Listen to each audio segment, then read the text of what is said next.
जुहार जय मारम Chandi welcome back to my new blog. तो आज ब्लॉग रे आमे देखवा गोटे इंटरेस्टिंग जिनिसटे से इंटरेस्टिंग जिनिस काणे तूत तूत फल आ तूत फल रो गछ डायरेक्ट जाई करी मी हार्वेस्ट कली गछ नु इ तूत फल की।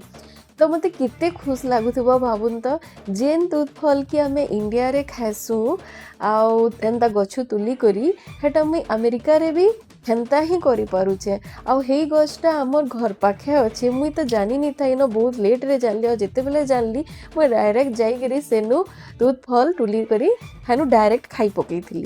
तो बेसी तुली नि पारि थाई इटा देखुन मोर हाथे एतकी न अछि आ जेते भी तुलुथिली मैं संगे संगे खाई पकोथिली। आउ इटा देखुन मुई गछ रु टिके तूत फल झारबार लगी ट्राई करथिली तो हेटा पड़ुला जी हेटा सब तले पड़ जाऊला तलू पड़ी करी किए उणई करी खाबा सेटा तो हेतले बोली करी तुली करी जहाँ खाई पारली खाली आउ हेनु टिके गछ संगे भी टिके खेली पकाली।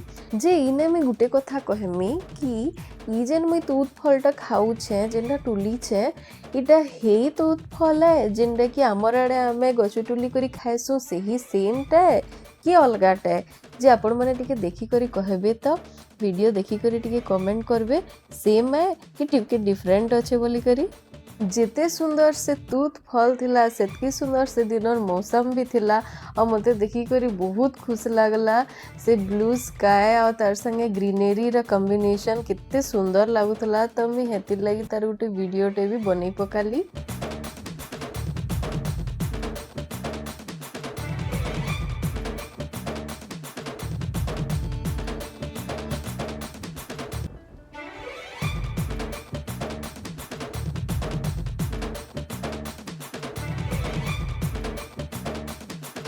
तो आमे भेट पड़मा गोटे फिर नुआ आउ इंटरेस्टिंग वीडियो रे टिल देन राधे राधे।